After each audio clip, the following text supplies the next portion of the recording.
Então, a aula de hoje a gente vai focar num tema que foi identificado lá naquela avaliação de competências como sendo de maior necessidade de capacitação dessa turma, que seria a parte de plano de cargos e salários e benefícios. Então, nossa aula hoje vai focar nisso. A gente vai falar um pouco sobre os principais conceitos que estão envolvidos nesse subprocesso da área de gestão de pessoas e também entender um pouco quais seriam as etapas que seriam envolvidas nesse processo de construção de um plano de cargos e salários. Então, muito provavelmente, todo mundo aqui já ouviu muita gente falando, objetivo, a gente queria um plano de cargos e salários, então, mas a gente já não sabe muito bem na prática, e a gente vai ver hoje que é uma maneira de estruturar e organizar muito bem essa área dentro das organizações, mas não implica necessariamente em ganho salarial de imediato, né? Claro, no decorrer de uma carreira, você acaba tendo ganhos com o passar do tempo.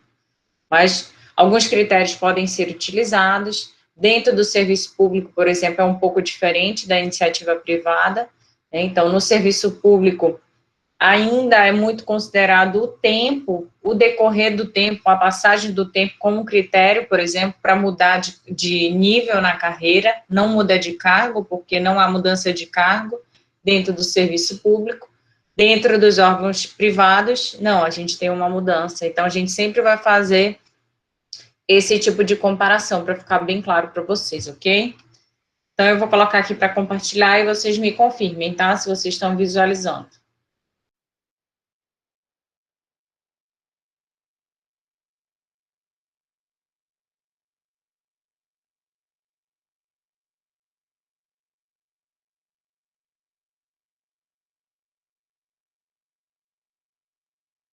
Já está aparecendo, Camila. Tá. Tá bem nítido para vocês? Está aparecendo bem? Sim. Então, vamos lá, gente. A gente vai começar a aula de hoje, tá? Qualquer momento vocês me perguntem, vocês me interrompam. Como eu não estou vendo vocês, vocês precisam abrir o microfone, tá? Não vou conseguir ver o chat, então alguém vai lendo para mim. Então, vamos lá, gente. A gente vai falar hoje sobre um tema que vocês levantaram dentro da avaliação como sendo um tema que não foi muito aprofundado. Claro, a gente já viu que durante as nossas disciplinas, como elas não são tantas quanto a gente gostaria, né, e não tem uma carga horária também tão grande, então a gente não consegue aprofundar. Então, eu espero que hoje fique mais claro esse passo a passo. Claro que a gente não vai conseguir testar, por exemplo, simular um plano, né, mas eu quero mostrar para vocês exatamente o passo a passo, o que a gente faz para poder estruturar um plano de cargos e salários, remuneração ou benefício. Isso aí vai depender da organização, tá? Essa nomenclatura.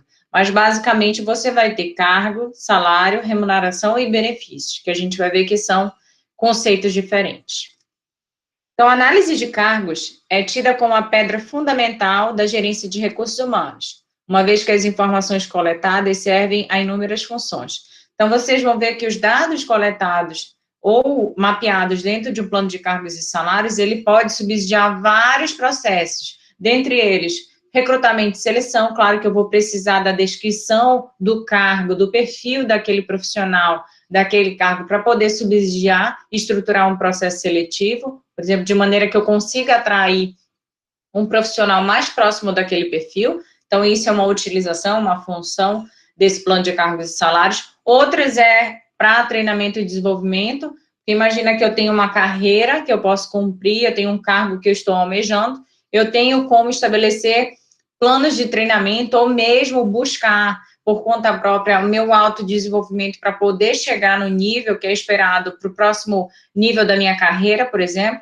Se hoje eu estou como auxiliar de recursos humanos, eu tenho clareza por meio da descrição dos cargos que para ser analista eu preciso ter uma formação superior, eu não vou esperar um dia uma oportunidade de aparecer uma vaga nesse cargo para eu poder, não, agora eu tenho que buscar uma qualificação maior para eu poder ocupar esse cargo. Não, eu já tenho, pela descrição dos cargos, pela descrição da carreira, eu já tenho clareza, por exemplo, do que seria necessário para ocupar, por exemplo, esse cargo no futuro. Tudo bem, gente? Então, a gente pode trabalhar esses dados para vários processos, né, para várias funções dentro da organização. Então, principais conceitos que são apresentados dentro do plano de cargos e salários.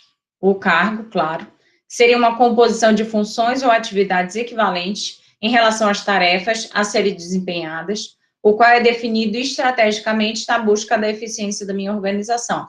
Então, claro, eu vou descrever meus cargos de maneira que eu consiga dar conta de todas as tarefas e atribuições que eu preciso desenvolver, e em busca, claro, dos resultados. Então, eu tenho que ter um perfil de profissional, de cargo, que possa dar conta dessa eficiência organizacional. A função seria uma função ou posição, implica diferentes deveres e responsabilidades desempenhadas apenas por um funcionário. Então, o cargo, ele pode ser ocupado por diferentes atores organizacionais, tá? A função, ela é desempenhada, em geral, por um gestor, um supervisor, um gerente, um coordenador. Então, é uma função que você ocupa por tempo determinado, tá? Então, você não incorpora também, por exemplo, eu fui gestor, isso acontecia no passado, tá, gente? No serviço público, à medida que você ia ocupando funções, você ia acumulando aquela remuneração, imagina só. Hoje a gente tem pessoas lá no fim da carreira da UFPA, por exemplo, que tem lá um acúmulo de 3, 4 funções, porque à medida que ele ia saindo, ele ia ficando com essa gratificação. Isso não acontece mais hoje. Claro, você está lá temporariamente, então você não é, então você está como diretor de núcleo, por exemplo. Quando você sair, você perde aquela gratificação também. Então, é uma função temporária. E ela não é compartilhada por todos, claro. Então, você tem lá o seu cargo de docente, por exemplo, ou de técnico, e você está na função de diretor da unidade. Então, é um cargo que uma pessoa, um funcionário, acaba assumindo. O salário é o pagamento em dinheiro como contraprestação ao trabalho, podendo ser fixo ou variável. Então, nada mais é do que a compensação, né, a recompensa que a gente recebe em função do nosso desempenho, do nosso trabalho executado. A remuneração é um conjunto de compensações que a organização oferece aos seus funcionários. A remuneração é composta do salário, dos benefícios e serviços sociais ofertados pela empresa. Então, o salário é aquele volume fixo que eu recebo. E a remuneração, ela é tudo que ela acaba sendo acrescida, tá? Então, minha remuneração é o conjunto do meu salário mais benefícios, um salário mais uma gratificação. Então, acaba que ela pode ser retirada, por exemplo, alguma desses benefícios, dessas gratificações, elas podem ser retiradas e diminuídas. O salário, por sua vez, ele não pode ser reduzido, tá? Benefícios seriam os benefícios sociais, uma forma de remuneração indireta, então não é necessariamente por um valor, tá? São facilidades, vantagens, conveniências e serviços oferecidos pelas organizações aos seus empregados, tendo como objetivo proporcionar a satisfação de algumas de suas necessidades pessoais, poupando-lhes esforços e preocupações, por exemplo. Gente, ficou claro aqui essa definição inicial, esses conceitos, é importante que vocês tenham clareza. Tudo bem? Sim. Alguma dúvida, alguma questão? Podemos prosseguir? Você consegue me ouvir, professora? Consigo o quê? Espera aí, rapidinho. Consegue me ouvir? Sim. Dentro de remuneração, entraria aquelas empresas que trabalham com bônus, por exemplo, no shopping, aquelas pessoas que vendem produtos e ganham uma comissão. Sim, exatamente. É o que a gente chama de remuneração variável, né? Porque aí, nesse caso especificamente, a remuneração ela vai variar de acordo com o valor que foi estabelecido. Então, imagina, normalmente é um percentual. Então, 5%, 10% do que você vendeu, 5% da meta, 2% da meta. Então, por isso que ele não é fixo. Algumas vezes a organização estabelece uma remuneração ou uma bonificação fixa, mas em geral ela é variável, né? Depende do desempenho. E quanto mais você vender, por exemplo, nesses casos aí, é isso que eles vendem, né? Que é o que eles estimulam. É quanto mais você vende, mais você tem chance de lucrar nesse caso, já que é um percentual em cima do valor que você vendeu. Então, tem, por exemplo, o que a gente chama de participação nos lucros também. Então, ou da unidade ou da organização como um todo, algumas pessoas acabam recebendo essa bonificação. Mas é isso mesmo, Jara. Então, vamos lá especificar mais, né, sobre esses principais conceitos. Os benefícios, eles funcionam como instrumento de apoio à motivação do desempenho dos funcionários, reforçam novos valores e metas de negócios. Os programas de benefícios envolvem altos custos para as empresas e estão cada vez mais fazendo parte das suas estratégias na área de gestão de pessoas, uma vez que são valiosos instrumentos para atração e retenção de talentos. Muitas vezes, gente, os próprios trabalhadores, vocês já devem ter ouvido falar nisso, eles são atraídos não necessariamente pelo salário em si, né, mas sim pelos benefícios. Porque imagina hoje, uma questão que a gente está tendo muito em voga é a questão, por exemplo, do auxílio saúde.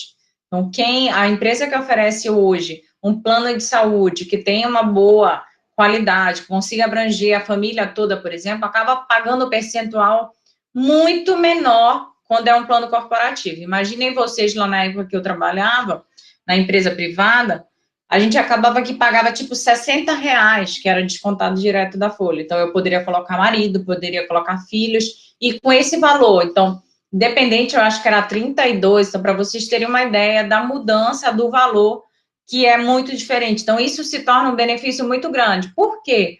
Porque imagina, não, você tem um salário muito grande, eu tenho um salário de 5 mil, mas no final das contas eu acabo pagando 1.500 só de plano de saúde. Mas eu posso ter um salário menor um pouco, no entanto, eu posso ter um valor muito mais razoável de plano de saúde. Então, é isso que vai sendo incorporado. Então, auxílio creche, por exemplo. A empresa onde eu trabalhava tinha uma creche que era oferecida para os funcionários, para os filhos dos funcionários. Acabava também que era um valor tipo 30 e poucos reais. Então, imagina o quanto isso acaba motivando aquele trabalhador a permanecer, já que é uma necessidade básica para ele que a gente está falando, tá? Então, saúde, a questão da família. Então, você tem ali uma necessidade. E isso, ele pensa, gente, 2 vezes antes de sair da organização. Então, parece, numa besteira, não, para ali pode ser determinante para aquela família, entendeu? Então, acaba que esses benefícios hoje têm um peso muito grande na manutenção e na retenção desses talentos. E na própria atração, né, antes mesmo deles entrarem. Então, aqui a gente tem vários tipos de benefícios, tá? A gente tem alguns que são já determinados por lei, mas outros não, eles são espontâneos, eles dependem, claro, do interesse e da disponibilidade da própria organização de ofertar. Então, os benefícios legais, 13º salário, férias, seguro de acidente de trabalho, auxílio-doença, salário família, salário maternidade, horas extras, entre outros, tá? Então, aqui é o que é definido por lei. Mas vocês podem dizer, professora, mas é um benefício, seguro de acidente de trabalho, acaba se tornando benefício no momento que você tem uma necessidade, né? Mas claro que ninguém quer precisar de um seguro de acidente de trabalho, mas é algo que é definido por lei, que é direito de todo trabalhador. Os benefícios espontâneos, né, que aí depende da própria organização. É uma liberalidade da empresa, uma vez que não são exigidos por lei ou negociações coletivas como os sindicatos. São gratificações, refeições, transporte, empréstimos, seguro de vida em grupo. Então, a questão do transporte, gente, na verdade, é lei, mas tem um percentual que o trabalhador, ele contribui, entendeu? Então, não fica, ele não ganha de graça, não, da empresa, tá? Com relação à natureza dos benefícios, os monetários, é um tipo de benefício, são aqueles concedidos em dinheiro, geralmente por meio de folha de pagamento e gerando encargos sociais, que seria o 13º salário, e aqui a gente tem entre legais e espontâneos, tá? Férias, aposentadoria, complementação da aposentadoria, planos de empréstimos, complementação de salários nos afastamentos prolongados por doença ou acidente de trabalho, por exemplo. Quando se fala em não monetários, deve-se pensar no refeitório, assistência médica hospitalar, odontológica, clube ou grêmio, horário flexível de trabalho, entre outros. Até mesmo hoje, a questão do home office pode se tornar um benefício em muitas organizações, né? Então, quais seriam os objetivos desses benefícios, tá? Em última análise, gente, os benefícios, eles se utilizam, eles são utilizados para atender determinadas necessidades básicas do trabalhador. Tá? Então, ele é motivado, ele se sente motivado, interessado por aquela organização, à medida que ele tem suas necessidades atendidas por meio dos benefícios que são oferecidos. Então, necessidade de existir, ou fisiológicas, por exemplo, então, a questão da saúde, necessidade de segurança e proteção, preciso ter certeza de que continuarei a existir, necessidade de aceitação social, quero ser aceito e me sentir amado, necessidade de reconhecimento e necessidade de autorrealização. Então, eu vou aqui esmiuçar alguns exemplos para vocês terem clareza. Por exemplo, assistência médica hospitalar e odontológica, assistência financeira e seguro de vida em grupo subsidiado, contribui para as necessidades fisiológicas, segurança, proteção e participação, por exemplo. Grêmio, colônia de férias e lazer, contribuem para a necessidade de aceitação social, reconhecimento, participação e prestígio dentro da organização. Restaurante no local de trabalho, transporte subsidiado, estacionamento privativo, por exemplo, esses contribuem para a necessidade de reconhecimento, fisiológicas, aceitação social, segurança e prestígio. Então, para vocês verem como é que são classificados, mais ou menos, esses benefícios, de acordo, claro, com o que ele atende especificamente para o próprio trabalhador. E, claro, que isso pode variar, né? Alguns podem se interessar por alguns outros benefícios, né? Outros mais de forma monetária, outros menos monetários, mais ligada a essas questões de família que eu descrevi para vocês, e isso pode variar um pouco. Então, aqui, a gente precisa, dentro da organização, fazer a gestão desses benefícios. O que é isso? É continuar a manutenção e sendo de interesse da organização e do próprio trabalhador, para que eu tenha uma carta de benefícios que seja interessante e atrativo para o meu colaborador, mas que ele seja constantemente atualizado e gerido, de maneira que, por exemplo, não aconteça de um trabalhador, imagina, a gente está dentro de uma pandemia, e eu descubro que a minha organização sempre abatia o valor referente ao plano de saúde, mas no momento que eu precisei, ele não estava possível de ser utilizado. Imagina que problemão, né? Então, por isso que eu tenho que fazer uma gestão adequada desses benefícios.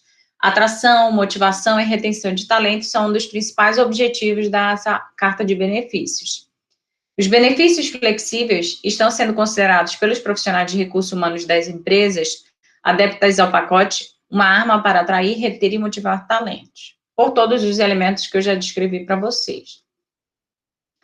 Os benefícios são certas regalias e vantagens concedidas a título de pagamento adicional dos salários, ou a parte dos funcionários. Os benefícios compõem a remuneração total do trabalhador. As empresas investem em recompensas desde que os trabalhadores deem contribuições ao alcance dos objetivos da organização. Assim, decorre o conceito de remuneração total. Os benefícios são considerados denominados de remuneração indireta, dado seu caráter econômico-social.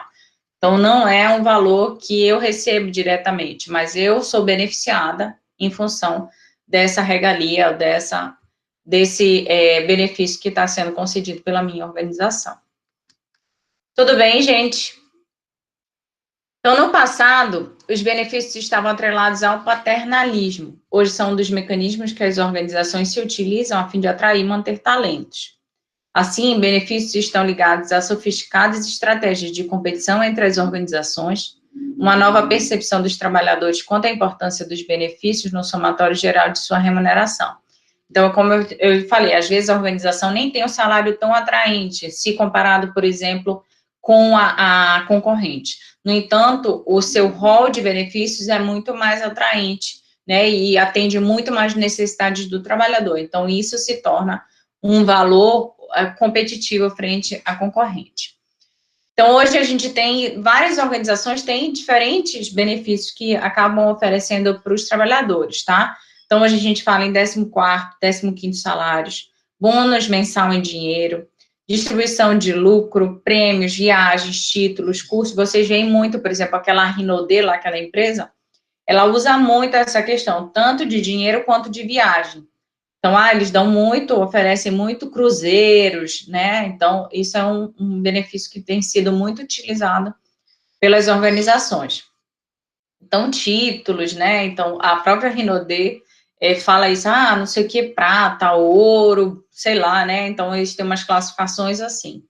Cursos, bem móveis ou imóveis, dinheiro, vale combustível, refeição, desconto, transporte, pagamento de faculdade. Então, imagina que a organização ela pode investir muito na qualificação dos seus trabalhadores. Então, se você está buscando encarreiramento dentro daquela organização, isso é um benefício muito importante. Então, imagina você estar como auxiliar e você gostaria de passar para analista. E aí a organização paga metade, por exemplo, da sua faculdade, para poder você conseguir essa formação profissional.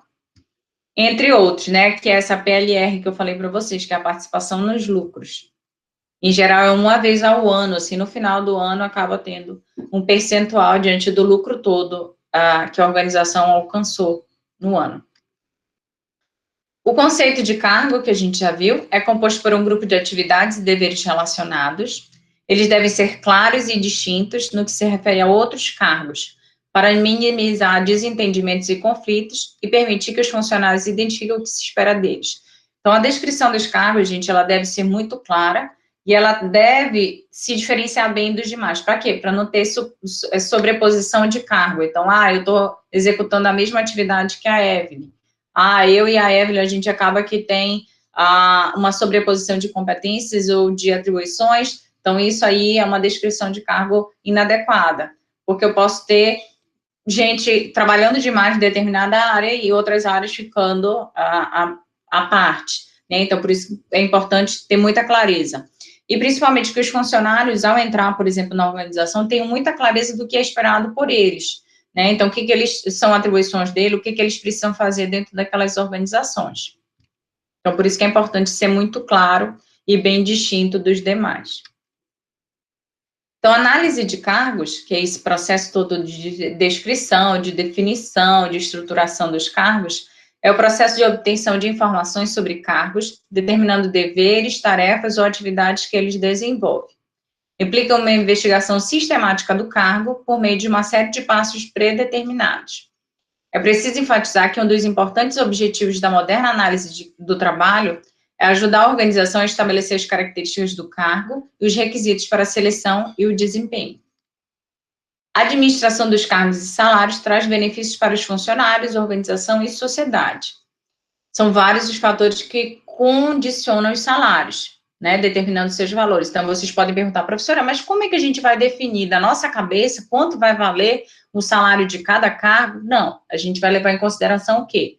A tipologia do cargo. Então, ele é um auxiliar, ele é um analista, ele é supervisor, ele é um gerente, um coordenador, um diretor. Então, isso é o tipo de cargo, né? Então, é da área de TI, é da área de RH. Então, política salarial da organização. Então, eu tenho que levar isso em consideração. Eu posso não ser a empresa que oferece os maiores salários, mas eu tenho que entender qual é a política salarial da minha organização. É compatível com o mercado, é acima do mercado, é abaixo do mercado.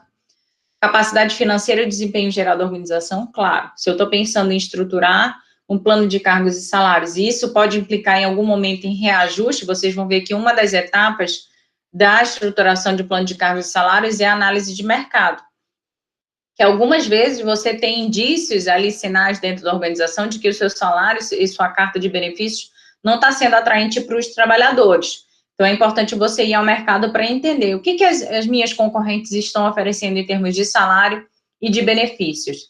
E eu tenho condições financeiras e desempenho para fazer essa compensação, para elencar um maior volume de benefícios e aumentar, por exemplo, em algum momento, o salário dos trabalhadores para ficar no nível do mercado ou próximo ao nível do mercado. Isso é uma análise que eu tenho que fazer.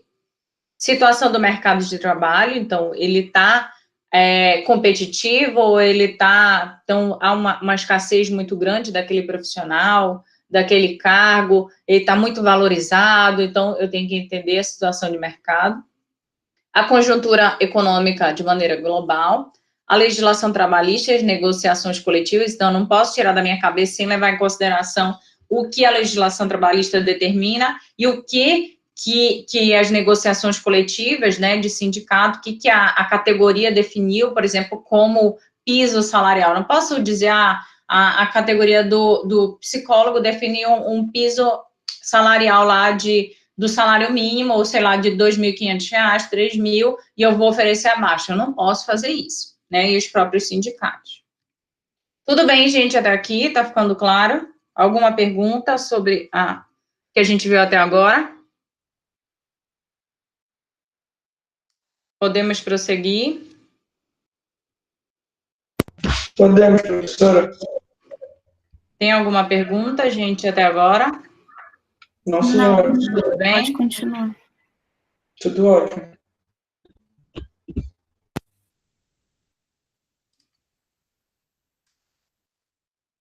Então, vamos prosseguir.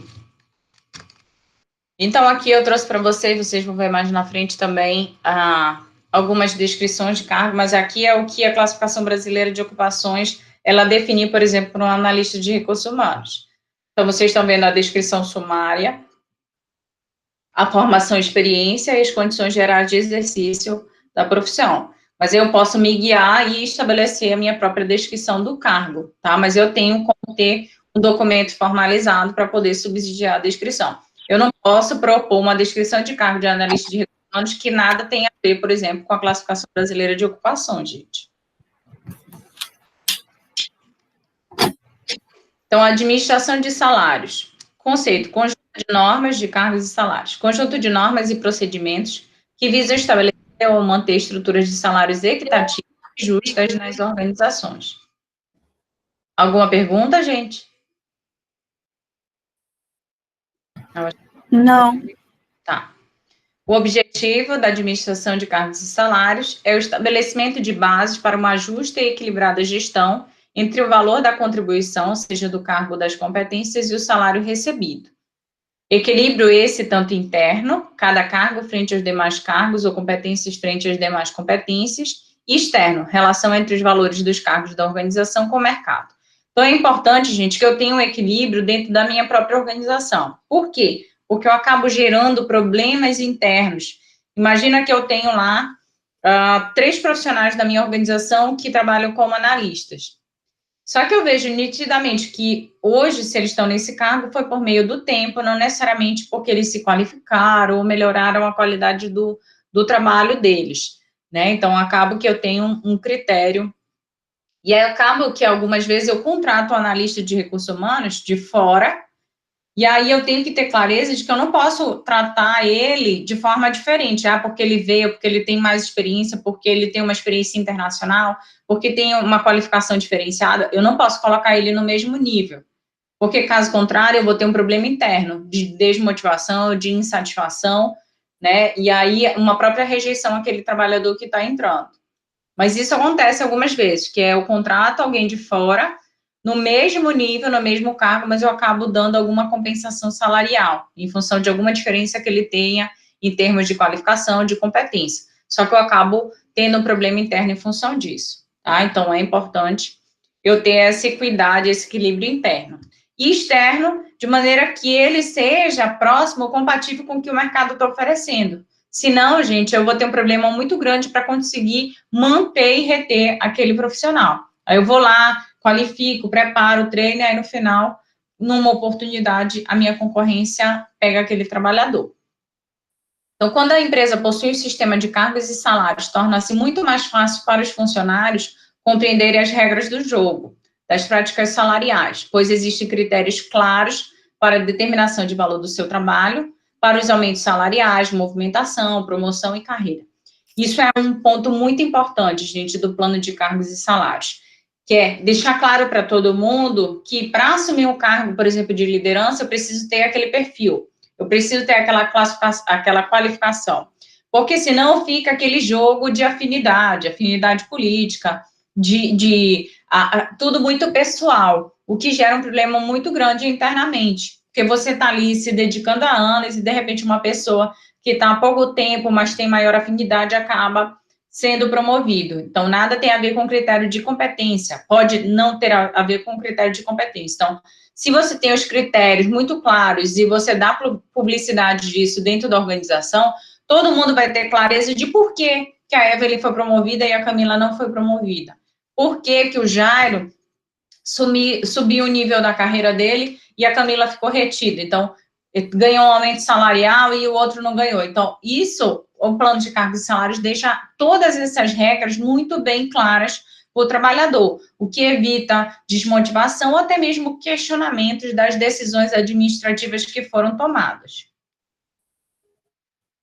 Então, aqui alguns modelos de sistema de administração de cargos e salários, tá? A gente tem aqui o tradicional e o estratégico, tá? Então, as diferenças entre eles. O tradicional, a base da remuneração é o cargo, tá? Então, no estratégico, a base da remuneração está na pessoa. Então, o que ela desempenha, a competência que ela executa, a qualidade do trabalho dela. A evolução do salário dentro da administração tradicional de salários aumenta por meio de promoções. Então, aí eu vou sendo promovido a supervisor, analista 1, analista sênior, e aí isso vai acontecendo. No caso da administração estratégica de salários, aumentos ocorrem por meio da certificação de habilidade. Então, eu sei que para ter analista eu preciso daquele rol de competência, eu me qualifico. Então, é por meio dessa qualificação, dessa certificação, que eu tenho, por exemplo, uma evolução salarial. Na administração tradicional de salários, a questão da senioridade, por exemplo, está ligado ao tempo em determinada função, na administração tradicional. Que eu até falei para vocês também, dentro dos órgãos públicos, a questão da senioridade, do tempo, da passagem do tempo, ela é muito considerada ainda. Então, o desempenho acaba ficando muito em segundo plano. Mas, por exemplo, na carreira dos técnicos, a questão da qualificação é muito considerada. Então, você precisa ter uma carga horária mínima de capacitação para poder ter a promoção por capacitação. Então, você tem lá critério de desempenho, avaliação de desempenho e critério da capacitação. Então, você tem ali um outro critério além da passagem do tempo, mas tem um tempo mínimo que você pode progredir na carreira. E aí, isso é validado ou não por meio desses critérios, ou de capacitação, de horas de capacitação, ou de desempenho. Na administração estratégica de salários, a carreira dos salários são ligados aos conhecimentos e habilidades que são adquiridas. Então, não necessariamente, não é pela simples passagem do tempo, tá? A avaliação salarial na administração tradicional, funções e cargos são avaliados de acordo com o nível de responsabilidade, amplitude do comando e a formação exigida. E dentro da administração estratégica de salário, o salário é composto pela soma dos valores das habilidades. Então, está mais ligado à competência do que efetivamente passagem do tempo ou descrição restrita e estrita do cargo. Plano de cargos e salários. Define-se o plano de cargos e salários como sendo o gerenciamento eficiente das políticas de remuneração, estrutura e perfis de cargos e planejamento de pessoal dentro das organizações. O plano de cargos e salários normatiza internamente a promoção e a progressão nas carreiras da empresa. No entanto, a sua implantação não implica em aumento salarial, que eu já expliquei isso para vocês. A gestão de cargos e salários ocupa uma posição chave no recrutamento e manutenção dos recursos humanos nas empresas, pois estas precisam propiciar um ambiente de motivação e produtividade, eliminando as incoerências e distorções que possam causar desequilíbrios salariais ou a insatisfação das pessoas. Então, eu já dei vários exemplos de como isso pode ocorrer dentro das organizações. Então, qual é o objetivo do plano de cargos e salários? Prever qualitativa e quantitativamente os recursos humanos, então, o número de profissionais que eu preciso ter dentro da minha organização em cada cargo, tá? Para atingir os objetivos atuais, para dar conta das atividades atuais e atribuições da minha organização. Quantos profissionais de cada cargo eu preciso ter? Então, eu preciso ter descrito no meu plano de cargos e salários. Delimitar atribuições, deveres e responsabilidades inerentes a cada cargo, definir as especificações de cargos, estabelecer uma estrutura salarial, oferecer oportunidade e remuneração capazes de produzir continuada, estimulação nos empregados, elevando seus padrões de produtividade. Então, eu deixo muito claro quais são os níveis da carreira, o que precisa ter, qual é o perfil de cada cargo, né? Quanto tempo daqui a 2 anos eu posso solicitar, por exemplo, uma progressão na minha carreira. Eu posso ser avaliado para ser analista de recursos humanos. Hoje eu sou auxiliar. Qual é o perfil de competência que eu preciso ter? Qual é o nível de qualificação que eu preciso ter? Então, isso é um fator que pode aumentar a produtividade e estimular muito e motivar muito os trabalhadores. Ao estruturar um cargo, deve-se definir o conteúdo do cargo, o conjunto de tarefas ou atribuições que o ocupante desempenhará, os métodos e processos de trabalho, as responsabilidades inerentes à consecução das tarefas, as condições do ambiente que afetam o contexto de trabalho, os níveis de autoridade, ou seja, quem é o ocupante do cargo supervisionará ou dirigirá.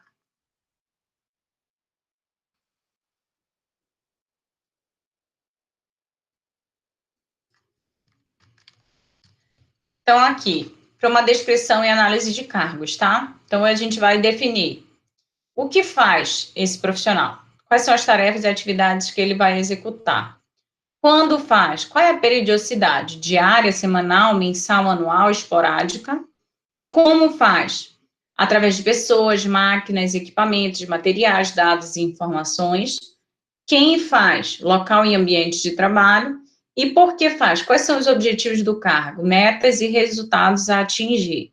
Então, aqui, uma estrutura, né, um passo a passo aqui de que tipo de informações eu vou levantar e eu vou descrever na minha análise e descrição de cargos. Fatores de especificação da análise de cargos. Requisitos mentais. Qual a instrução necessária, experiência anterior, iniciativas e aptidões, competências e habilidades. Requisitos físicos. Né? Esse cargo vai exigir esforço físico, concentração visual e mental, destreza ou habilidade. Isso aqui é importante também até para a gente definir e estruturar um processo seletivo, que tipo de teste a gente vai aplicar, que tipo de avaliação a gente vai fazer. Responsabilidade por, esse cargo, ele vai supervisionar pessoas, ele vai supervisionar materiais, equipamentos e ferramentas, ele vai lidar com dinheiro, títulos, documentos, contratos externos. Condições de trabalho. Esse cargo vai trabalhar no ambiente físico de trabalho, ele está sujeito a riscos de acidentes, ele trabalha num ambiente insalubre, então isso tudo tem que estar claro e descrito na análise de cargo. Por quê? Principalmente, gente, aqui, deixando bem claro, dependendo dessa descrição, dessa especificação do cargo, eu tenho como disponibilizar, por exemplo, alguns auxílios, né, que são também já direcionados na legislação. Então, ele vai receber insalubridade, periculosidade. Então, isso também tem que estar bem claro, eu tenho que ter um documento formal dentro da minha organização, validado, né, por todos ali dentro da minha organização, para poder receber, por exemplo, esse auxílio, tá? Recompensas, né? O que esse cargo vai receber? Ele vai receber o salário de forma direta. Ele vai ter direito descanso semanal remunerado, assim como todo mundo. Reconhecimento e autoestima, segurança no emprego, né? Acaba tendo de forma não financeira. Vai ter acesso a prêmios, comissões, vai ter acesso a gratificações, férias, gorjetas, hora extra, 13º adicionais. Então, aqui eu vou descrever todo tipo de recompensa organizacional, financeira ou não financeira, que esse cargo vai ter direito, tá? Então, vamos ver aqui, gente. Deixa eu só sair aqui. Gente, ficou claro essa parte conceitual até agora? Que eu vou passar agora para vocês o passo a passo de como a gente poderia trabalhar a estruturação de um plano de cargos e salários, tá? Professora? Diga. Eu tenho uma dúvida. Me pareceu que é bastante coisa. Todo esse trabalho de estruturação de plano de cargos e salários é comumente feita só pelo psicólogo, pelo analista, ou é geralmente uma equipe que monta junto com o administrador, com o contador, com a galera da gestão? Como é que funciona? Normalmente é um grupo, porque você vê que envolve muitos processos dentro da organização. Vai envolver a área financeira, a contabilidade, então eu tenho que ter essa análise, essa visão dentro da minha organização. Eu tenho que ter a parte de recursos humanos, claro, para descrever a parte de segurança do trabalho, para ter acesso ali àqueles riscos, a periculosidade e insalubridade, por exemplo, daquela organização. Então, em geral, é um grupo que se estabelece, que se configura, né, para fazer esse trabalho, porque é um trabalho muito grande mesmo. Mas, para tranquilizar vocês, em geral, você faz isso uma vez, e aí depois há somente revisões pontuais, tá? Então, é que nem mapeamento de competências, e aí, então, são processos muito complexos e longos, mas que você pode fazer só uma vez. Depois você pode só fazer determinadas adequações, tá? Então, em geral, você pode também ter, se tem um advogado, para ter essa perspectiva da legislação trabalhista, entendeu? Então, é o que algumas organizações chamam de GT, ou seja, então, um grupo de trabalho para conduzir esse trabalho, ou um projeto, entendeu? Certo, professora. Obrigado. Não. Então, vamos lá no passo a passo, tá, gente? Então, qual seria a primeira etapa? Claro que vocês podem ver, gente, isso aqui pode modificar, até dependendo da própria organização, ela pode diminuir ou aumentar determinadas etapas desse projeto, tá, de estruturação do plano de cargos e salários, mas, em geral, a literatura coloca essas etapas, tá? Primeira fase, divulgação. Seria o processo de sensibilização das gerências, chefias e funcionários com relação ao trabalho a ser desenvolvido, destacando-se a participação e responsabilidade de cada um, bem como as fases do projeto e cronograma de atividades. Então, isso aqui é muito importante, gente, porque vocês veem, se eu não tenho uma clareza muito grande, ou se eu não tenho nenhum plano de cargos e salários estruturados, nenhum desatualizado, você vai ter que começar esse processo todo do zero. Eu vou ter que depender de muitas mãos, de todos os funcionários da minha organização, praticamente, que são eles que vão descrever todas as atribuições que eles executam, qual é o nível de dificuldade, qual é o nível de qualificação necessário, entendeu? Então, todos aqueles dados vão ser levantados pelos trabalhadores. Então, é importante que todo mundo tenha clareza da complexidade do trabalho, mas principalmente também dos benefícios que ele traz para a própria organização. Então, essa divulgação, essa sensibilização eu posso fazer por meio de palestras, boletins informativos, jornal da empresa, intranet, quadro de avisos, redes sociais, hoje em dia, então, é um processo inicial para preparar todo mundo para essa fase, porque eu vou participar de entrevistas, eu vou preencher questionários, eu posso fazer isso presencialmente, por meio do instrumento físico, mais virtual, então eu tenho que ter todo mundo mobilizado para que eu consiga atingir o objetivo proposto. Segunda fase, né, imagina, é a fase mais complicada e complexa de tudo, levantamento de atividades. Então, consiste na obtenção dos dados referentes às atividades desenvolvidas pelos funcionários. Estou mandando mensagem. É a Bianca, né? Bianca, não tenho clareza, assim, de quanto tempo, tá? Isso vai depender do tamanho da organização, né, da participação de todo mundo. Então, vocês vão ver aqui, nesse passo a passo, o quanto é complexo, mas você pode fazer, mas em geral, ali, trabalha entre 6 e 8 meses. Mas isso vai depender do número de cargos que eu tenho dentro da minha organização, do número de funcionários que vão participar desse processo, entendeu? Então, mas é um processo longo. Então, a segunda etapa consiste na obtenção desses dados referentes às atividades desenvolvidas pelos funcionários. Então, eu posso conduzir nessa fase entrevista, questionários e entrevista de forma combinada. Porque imagina, eu vou lá e aplico um questionário, mas eu acabo tendo um déficit, né, algumas informações não ficaram claras, então eu posso depois tirar dúvidas por meio de entrevista e até mesmo, às vezes, observação direta. Então, claro, a gente sabe que é a estratégia que é mais fiel, né, que você está observando diretamente o comportamento do trabalhador, mas, em geral, isso é um pouco mais problemático também, né? Imagina quantas horas de observação esse observador precisaria fazer para poder dar conta desse volume de dados.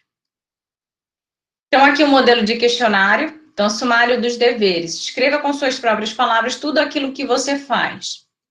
Qualificações profissionais, relacione os conhecimentos que você utiliza em seu trabalho. Equipamentos, relacione as máquinas ou instrumentos, calculadora, computador, motor, que você opera como parte de seu trabalho. Responsabilidade, relacione todas as suas responsabilidades em ordem decrescente de importância e a percentagem de tempo a elas dedicada por mês. Contatos, liste os contatos com outros departamentos ou empresas, define os deveres e responsabilidades envolvidos nesses contatos internos e externos. Supervisão exercida. Seu cargo tem responsabilidade por supervisão de pessoas? Sim ou não? Se a resposta for sim, relacione abaixo os cargos sob sua supervisão direta. Supervisão recebida. Qual a frequência da supervisão que você recebe de seu superior? Frequentemente, às vezes, raramente ou nunca? Decisões. Explique abaixo as decisões que você toma no desempenho de seu cargo. Condições de trabalho. Descreva as condições sobre as quais você trabalha, como ruídos, temperaturas quentes ou frias, trabalho externo, condições desagradáveis. Requisitos exigidos pelo cargo. Indique os requisitos mínimos necessários ao cargo. Escolaridade, experiência, conhecimentos específicos, habilidade, competência, alguma informação adicional.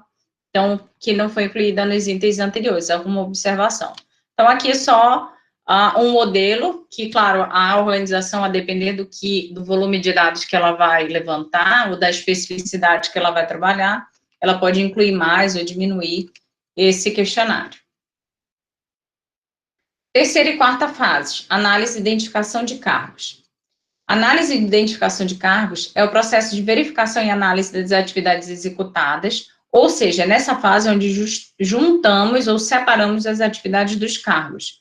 Analisamos níveis, auxiliar, analista, supervisor, gerente, etc., e definimos a titulação correta dos cargos. Então, é aqui onde a gente vai estruturar o plano de cargos. Então, eu tenho lá a descrição de todos os cargos, mas até então eu não sei o que é analista, quem é auxiliar, quem é supervisor. Então, aqui que eu vou começar a estruturar. Ah, não, esse aqui tem um trabalho mais de análise. Então, ele requer um perfil, uma qualificação maior, um nível de responsabilidade maior. Ah, então, esse é o analista. Ah, esse aqui, na verdade, trabalha em mais atividades mais administrativas de suporte. Então, ele não executa, ele auxilia, ele dá suporte, ele dá apoio. Então, ele é um auxiliar. Então, é aí que eu vou definindo a estrutura correta e a titulação dos cargos. Então, essa definição dos cargos, ela é feita a partir das atividades e da complexidade e responsabilidade das atividades que são executadas. Quinta fase, descrição e especificação de cargos.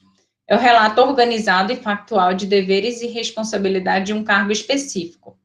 A especificação de cargo é o relato pormenorizado das qualidades humanas mínimas, aceitáveis, necessárias ao desempenho adequado de um cargo. Requisitos mentais, físicos, responsabilidades, condições de trabalho, aquilo que já começou a ser. Então, aqui eu já estou estruturando, tá, meu plano de cargos e salários. Aquela fase inicial eu estava levantando informações, tá? Então, a descrição de cargo deve conter o título do cargo, o departamento, a área, a categoria, se operacional, técnico-administrativo ou de gestão, de suporte, descrição sumária do cargo, descrição das responsabilidades principais, especificação do cargo, requisitos exigidos para aquele cargo, por exemplo. Sexta fase, avaliação de cargos. Objetivos a serem atendidos pela avaliação de cargos. Estabelecer uma estrutura de valores relativos para os cargos. Disciplinar as relações entre esses valores, compensando-os financeiramente de maneira equitativa. Minimizar o efeito de decisões arbitrárias para a determinação de salários. Proporcionar um quadro claro de estrutura das qualidades requeridas e das oportunidades que podem ser oferecidas. Descobrir e eliminar distorções. Então, eu vou analisar aqui, eu tenho sobreposição aqui de cargos, de informações, de atividades, né? Eu vou aqui dar uma minimizada com relação a decisões que podem se tornar arbitrárias na definição dos salários. Então, eu vou dizer, não, esse aqui, em função dessa responsabilidade, ele vai ter esse salário. Então, eu acabo deixando bem claro, né, a avaliação desses cargos, o quanto de responsabilidade, de complexidade ele tem, e isso vai repercutir em uma recompensa financeira, tá? Que é o salário. Sétima fase, classificação dos cargos. Nesta fase, iremos classificar os cargos em grupos, levando em consideração o valor relativo dos mesmos. No método de pontos, deve ser elaborada a tabela de classificação de cargos. Esta tabela é obtida através das equações matemáticas e estatísticas. Então, aqui, claro, você vai ter a parte onde você vai começar a organizar, né, por meio dessa análise que eu fiz da avaliação dos cargos, e eu vou atribuindo o valor relativo a eles. Então, vou classificar os analistas, né? Então, eu vou classificando em termos de responsabilidade, termos do impacto da execução daquele trabalho, local. Então, eu vou atribuindo ali vários pontos nesse nível dessa classificação. Então, a responsabilidade é subordinado, ele supervisiona quantas pessoas, ele tem um nível de responsabilidade em nível local, nacional, internacional. Então, eu acabo classificando esse cargo em função das responsabilidades, em função da complexidade da tarefa, em função do impacto da atividade que é executada, para poder ir fazendo essa classificação. Oitava fase, a pesquisa salarial. Então, como eu falei para vocês, a gente fez todo esse levantamento, e a oitava fase a gente vai fazer uma pesquisa para entender como é que o mercado está se posicionando em relação àquele cargo, por exemplo. Então, a pesquisa de mercado tem por objetivo obter elementos de comparação entre a estrutura da empresa e os níveis que prevalecem no mercado pesquisado. Então, eu busco pesquisas, organizações, claro, do mesmo perfil, do mesmo ramo de atuação. Não adianta eu trabalho no varejo e eu vou lá procurar no atacado para ver a pesquisa salarial. Não. Eu sou do ramo de farmácia, eu vou lá numa madeireira. Não tem como você fazer esse tipo de pesquisa salarial. Você tem que buscar entre concorrentes mesmo, entre as pessoas que trabalham na mesma área, as empresas que trabalham no mesmo ramo, né? Então, tem características semelhantes à da sua empresa para poder fazer esse levantamento. Então, esse levantamento, pesquisa salarial, visa levantar salário base, adicionais, gratificações, remuneração variável, benefícios, práticas e políticas de remuneração. Então, você vai ter uma informação a respeito de tudo que está sendo oferecido para esse trabalhador, que pode ser um diferencial, por exemplo, na hora de selecionar por uma vaga ou outra. Então, imagina que ele está participando de 2 processos seletivos entre concorrentes, ele vai decidir pela sua organização ou pela outra.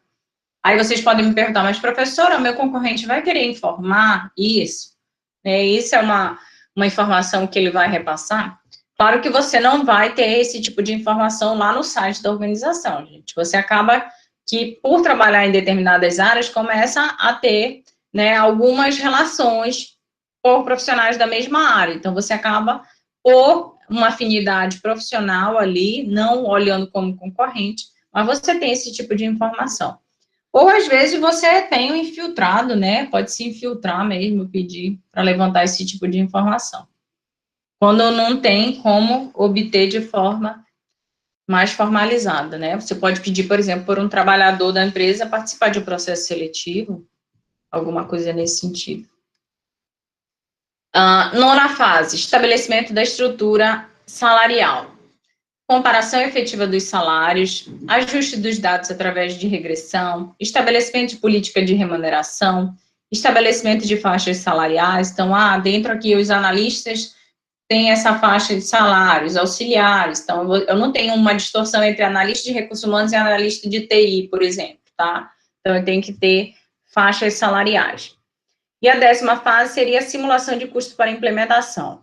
Então, é importante, depois de todo esse trabalho, mas claro, que lembra que a gente viu lá que na composição a gente tem que ter uma noção se é possível, se ao final desse trabalho todo, que é muito complexo, muito grande, você tem que ter uma ideia de que é possível implementar ou não, porque senão você nem vai iniciar todo esse trabalho, né? Então, se você está vendo já, entre os levantamentos que estão sendo feitos, que há uma defasagem salarial, por exemplo, você já vai ter um direcionamento aí de que você vai ter que rever a sua política salarial. Então, isso vai obrigatoriamente aumentar o seu custo com o pessoal. E você tem que ter preparado para isso. Se você não tiver condições, nem inicia esse processo todo. Então, eu trouxe aqui para vocês, só para vocês verem, esse é o plano de carreira dos cargos técnico-administrativos em educação. Então, aqui são as classes, tá? A, B, C, D e E. Isso aqui depende do cargo, tá? De nomeação mesmo, tá? Então, aqui, por exemplo, o de docente, nível superior é E, dentro da UFPA, por exemplo. Então, aqui você tem tabela de vencimento básico, tá? E aí você vai passando dos níveis. E aqui, ó, você tem os padrões que são estabelecidos. Então, você tá vendo aqui que ao final disso é o final da sua carreira, tá? Então, isso também tem que ter muita clareza, gente, dentro da organização, quando você for estruturar um plano de cargos e salários. Ele tem que ser longo e estruturado o suficiente para que você não estagne, por exemplo, não, 10 anos eu estagnei na minha carreira, porque o plano de cargo só ia até 10 anos. E aí eu fico estagnada aqui na minha carreira, não tenho mais para onde ir. Isso é um fator de muita desmotivação. Então, é importante que você consiga estruturar, tá vendo o quanto é complexo aqui? Então, você tem níveis de classificação que você vai passando aqui por tempo, por capacitação.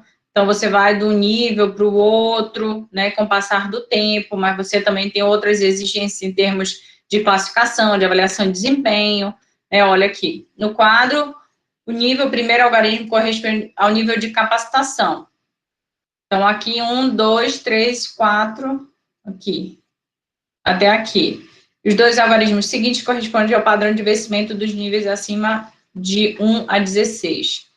Então, você tem aqui esse nível que você vai passando, né? Então, aqui você não vai subir aqui, tá, gente? Você vai subindo por aqui, que você não vai passar do nível A para o B, por exemplo. Tá? Você não tem como mudar de nível, porque você, dentro do serviço público, não tem como mudar de cargo, tá? Você vai evoluindo dentro do seu mesmo cargo. Então, dentro, por exemplo, do professor, é adjunto, depois passa para nem lembro mais qual é agora, mas eu sei que no final da carreira você está como professor titular, então você tem lá vários níveis que você vai percorrendo, mas dentro do mesmo cargo de professor do magistério superior.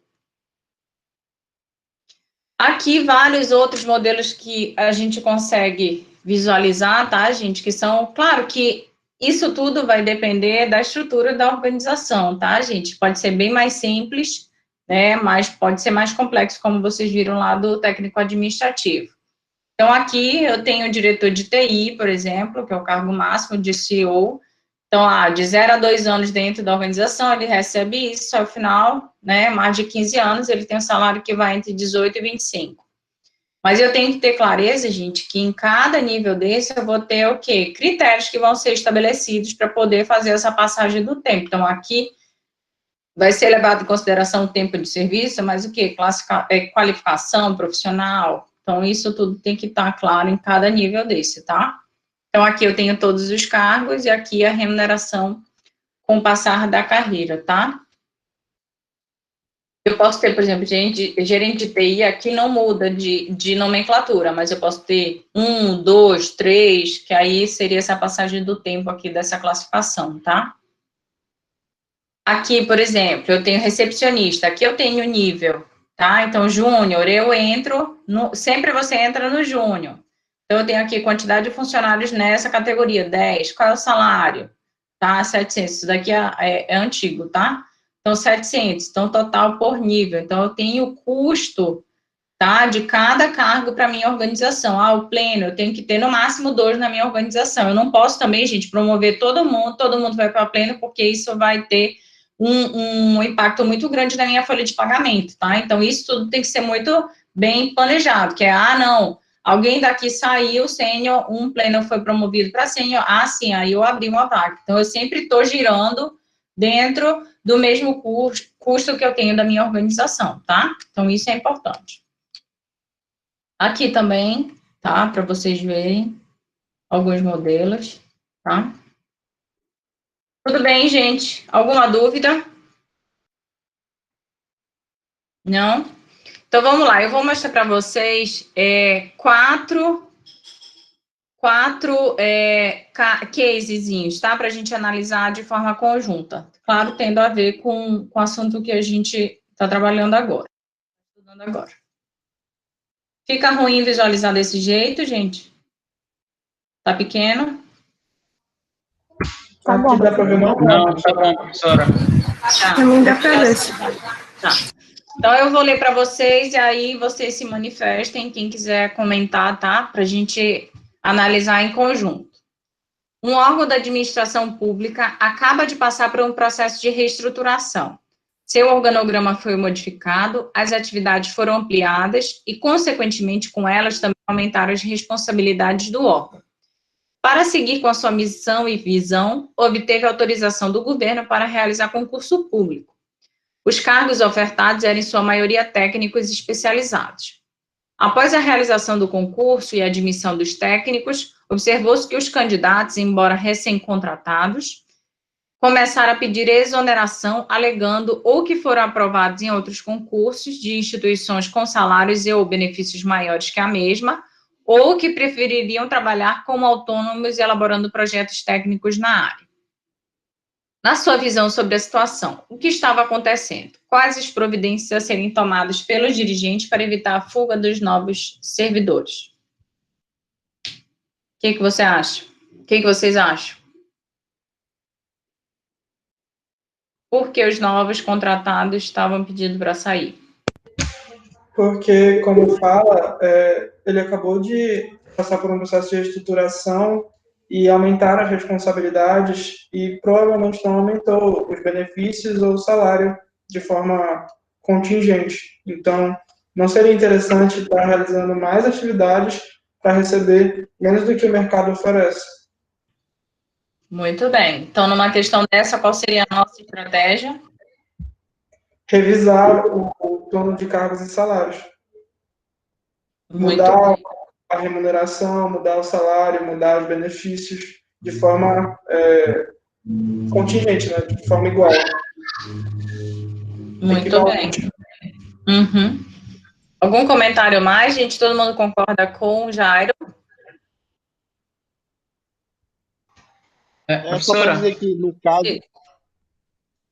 Não, fala, Marcelo. Fala depois. Obrigado. Só no caso, acho que o Jairo falou de que as responsabilidades aumentariam, mas no caso o que está dizendo aqui é que a empresa teria mais responsabilidades, portanto, precisaria de mais profissionais. Eu acho que é isso. Não necessariamente que os cargos individualmente aumentariam, mas ainda assim a empresa precisaria rever a questão de remuneração, porque algo entre a diferença do que a empresa pratica, do que a organização pratica e do que o mercado pratica estaria fazendo as pessoas não escolherem o cargo lá, mesmo sendo um órgão de administração pública que culturalmente é tido como um ótimo meio de se estabilizar financeiramente. Uhum. Exatamente, isso é um ponto importante, que eles preferem instabilidade do que efetivamente a estabilidade dentro dessas condições, né? Mas antes, já vou te dar a palavra, Zé. Mas aí, nesse caso, claro, a gente não pode, dentro do serviço público, fazer por conta própria, não, vamos fazer uma reestruturação, vamos... Não, tudo é muito bem pensado, né? Então, isso teria que se configurar como essas responsabilidades seriam organizadas dentro da organização, se de fato estão condizentes, né? Porque uma mudança dentro do órgão público, ele tem que ser todo um processo de validação, né, de fato, isso tem que ser, se é uma mudança muito estrutural, né, a gente não tem autonomia dentro do serviço público, por exemplo, não tem autonomia de aumentar o salário, né, mas você pode rever, por exemplo, as competências e atividades que estão sendo desempenhadas, porque a descrição do cargo, ela é muito genérica, então você pode ter uma maior clareza ali do que vai ser executado, né, dentro daquela organização. Diga, Zé. Professora, eu não sei, mas eu acredito que não dá para mudar salário, né? Porque salário eu acho que é limitado por lei e tal, alguma coisa assim, portaria, alguma coisa do gênero. Exatamente. Então, a única solução, no caso, seria o que a Cleide falou, né? No caso, diminuir ou redistribuir as atribuições e responsabilidades com outros cargos. Alguma outra reestruturação seria possível, assim, de mexer no curto prazo para evitar que essas pessoas vão embora? Porque as coisas no serviço público, elas são extremamente burocráticas, elas demoram muito para acontecer. Então, até que se consiga fazer alguma coisa sobre isso, a maioria das pessoas já foi embora. Então, no longo prazo, aparentemente vai ter que abrir um novo concurso depois dessa reestruturação. Com certeza. Do serviço público. É isso, você está coberto de razão. Para ter aumento salarial dentro do serviço público é só questão de lei. Então, a gente não tem nenhuma autonomia sobre isso, tá? Então, a questão aqui, o que a gente pode fazer dentro dos órgãos públicos? Você acaba que pode criar subunidades, tá? Então, você pode remanejar, já que a gente tem concurso público aqui, e descrever no regimento interno as atribuições, né? Então, aí isso é uma coisa que pode ser realizada. Eu não vou modificar a descrição do meu cargo, que é de nomeação, que é originário lá, que eu não posso modificar. Mas eu posso modificar o regimento da minha unidade. Então, aqui, quais são as atribuições? E aí, distribuir entre as pessoas que foram contratadas, para não sobrecarregar ninguém, né? Porque aqui a gente está falando que as pessoas preferiam ir para uma questão de autônomo, que você tem uma instabilidade, você tem aqui, até mesmo acesso aos benefícios básicos, você tem dificuldade quando é autônomo, a menos que você tenha uma previdência privada, algo que é bem individualizado. Mas também aqui, gente, eu acho que a gente poderia trabalhar de maneira mais global também, de repente fazer uma pesquisa de clima organizacional, para saber se de fato só tem a ver com a questão de uma possível sobrecarga de trabalho aí, né? O que vocês acham?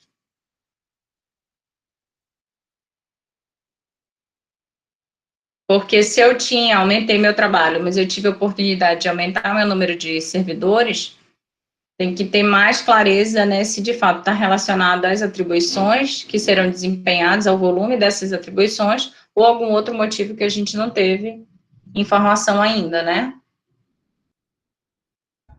O que é muito comum de acontecer em concurso público é ter também não clareza sobre as especificações do edital, o que acaba dando muito processo para o Estado, principalmente no concurso público, assim, no geral. Mas pode ser algo que a gente perdeu, que a gente não teve o relato. Mas, isso é um ponto muito importante, Jara, que você tocou também. Quando a gente faz um concurso público, imagine, eu faço para o cargo de professor do magistério superior. Eu até tenho um direcionamento do que um professor do magistério superior faz.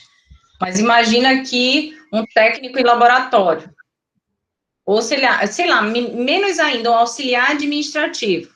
É um cargo genérico e que você pode atuar em diferentes áreas e diferentes unidades, você não tem informação nenhuma sobre as atividades. Então, acaba que você é contratado para esse cargo e você pode começar a atuar numa unidade ou numa atividade que você não tem nenhuma afinidade ou nenhum interesse. Porque você não tem clareza ainda do que você vai fazer na prática, sabe? Você só vai descobrir isso quando você for tomar posse. Isso é um problema também. Podemos prosseguir para o próximo? Então, vamos lá. Roberto foi contratado como jovem aprendiz de uma renomada empresa do ramo varejista e atacadista. Quando completou 18 anos, foi convidado a ocupar o cargo de estoquista, mesmo sem ter concluído o ensino médio. Durante o período em que esteve na empresa, Roberto aproveitou para terminar o ensino médio, fazer vestibular e se formar em administração de empresas. Assim que recebeu o diploma, foi até a gerência de recursos humanos para pedir aumento salarial. No entanto, ficou surpreso ao saber que seu diploma não contribuiria diretamente para o seu ganho salarial. E aí, o que vocês acham?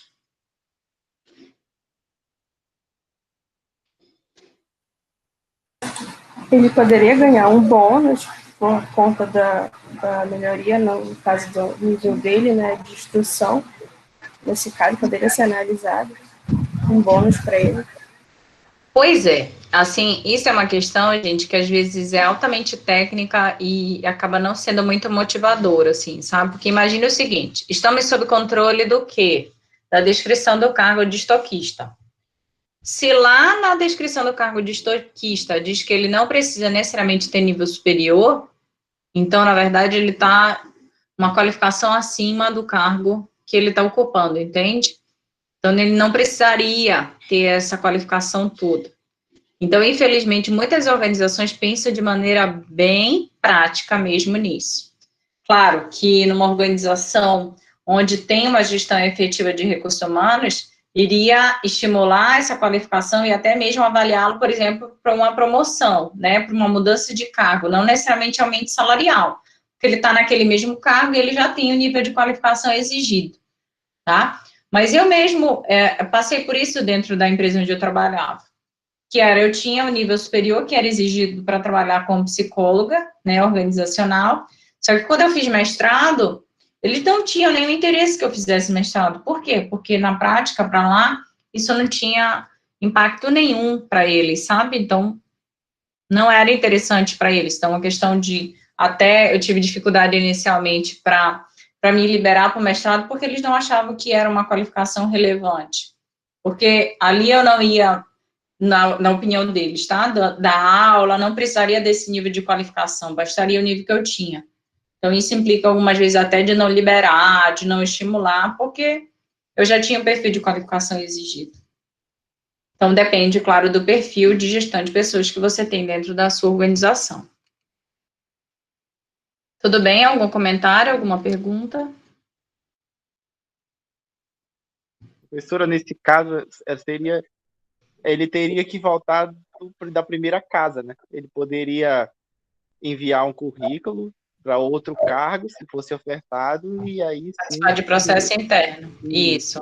Aí Sim. seria outra história. Porque até dentro da empresa pode existir algum regimento, alguma coisa que não permite esse tipo de bonificação, ou não prevê, não seja previsto nenhum bônus desse tipo. Então, você não precisa do seu diploma para colocar os produtos na prateleira. Exatamente, é isso mesmo. É tipo isso. Por exemplo, é diferente dentro do contexto da universidade, por exemplo. Você tem um estímulo muito grande à qualificação. Então, mesmo que você atue, por exemplo, você é técnico administrativo, você não precisaria, em princípio, de um mestrado para executar sua atividade, você não pretende fazer doutorado e dar aula, mas você quer se qualificar. E a universidade estimula isso. E aí, no final, você tem um aumento à medida que você terminou, você já tem direito, e é muito estimulado isso para que você faça a solicitação para a sua gratificação por titularidade. Mas é um outro contexto. O setor de departamento pessoal de uma madeireira trabalhou muito tempo com profissionais que tinham nível médio e entregavam o trabalho apresentando erros. O salário oferecido pela empresa não satisfazia as necessidades dos funcionários. No entanto, durante os 5 anos que os auxiliares de departamento pessoal trabalharam nesse setor, não se interessaram em entrar em uma faculdade. Para fortalecer o setor e aumentar a qualidade e precisão das informações fornecidas, a gerência de recursos humanos resolveu, junto com a coordenação da área, contratar um analista de departamento pessoal com formação superior e com um salário bem acima do oferecido para os auxiliares. E aí, o que vocês acham? Os auxiliares procuraram a coordenação da área para demonstrar o seu descontentamento e a sua falta de motivação para trabalhar. Por que vocês acham que isso aconteceu?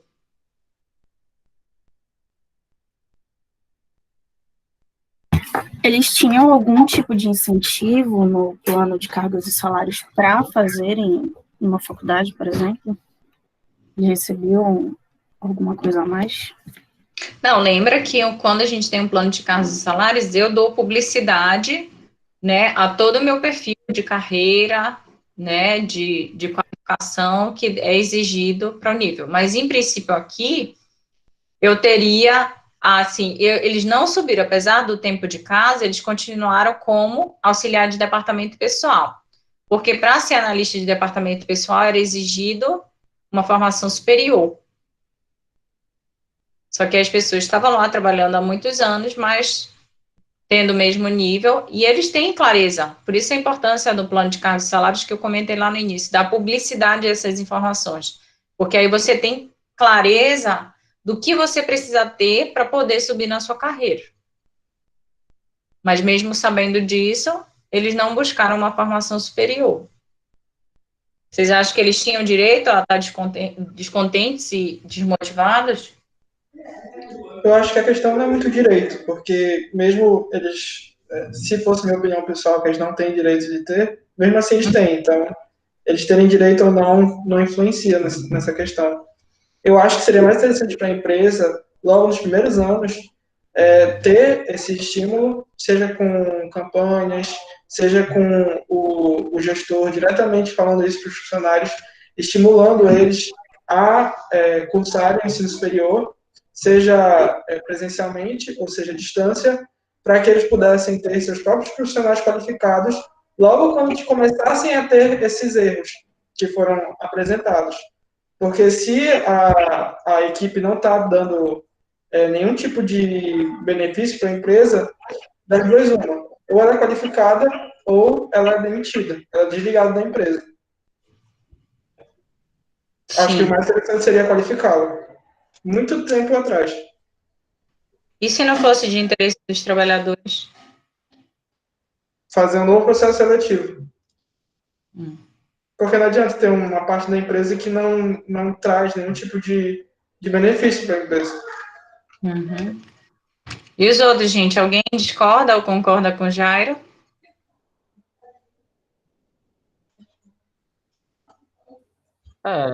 O que me parece é que é um descontentamento sem motivo, porque eles não têm, aparentemente, a qualificação necessária que alguém que chegou depois, mas tem o ensino superior, teria, né? Então, assim, não tem o que fazer. A gente tem que ter clareza. Vocês, algum de vocês já pode ter, eu vivenciei isso na empresa onde eu trabalhava, por exemplo, isso é uma situação real de lá. Então, de fato, havia um incentivo, tinha parceria com a universidade, mas as pessoas não se interessavam em fazer.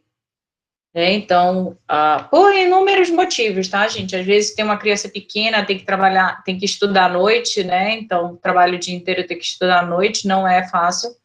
Vocês bem sabem disso, então tem que ter muita força de vontade. Mas concordo que isso podendo ser mais sinalizado, né? Para depois não dizer, eu avisei, né? Porque aí, se você dá sinais, estimula isso, e as pessoas têm clareza do que pode acontecer, ninguém vai se surpreender quando uma decisão dessa acontecer, né? Então, vamos lá. Para finalizar, uma estudante do último ano de psicologia foi chamada para estagiar em uma grande empresa de Belém. Antes que a mesma tivesse o título de psicóloga, a sua gestora imediata foi demitida e a estagiária convidada a assumir o cargo de analista de recursos humanos. A empresa sempre foi muito bem estruturada, com as sub-áreas de recursos humanos bem definidas. No entanto, após a saída da gerência de recursos humanos, o gerente-geral da empresa, vendo e acreditando no potencial do estagiário, convidou a mesma para assumir o cargo e todas as responsabilidades da sua antiga gestora, incluindo todas as sub-áreas de recursos humanos. Em função da reestruturação da empresa, a antiga estagiária teve suas atividades aumentadas, no entanto, seu salário não acompanhou esse aumento. Avalie o caso acima de acordo com os conhecimentos adquiridos sobre cargos e salários. Isso é um absurdo, esse cara é um criminoso, ele tem que ser preso. Isso não pode acontecer. Agora, vocês estão vendo, ela não tinha ainda a qualificação, né? Ela não era psicóloga ainda. Pois ela não tinha o cargo de título de psicóloga ainda.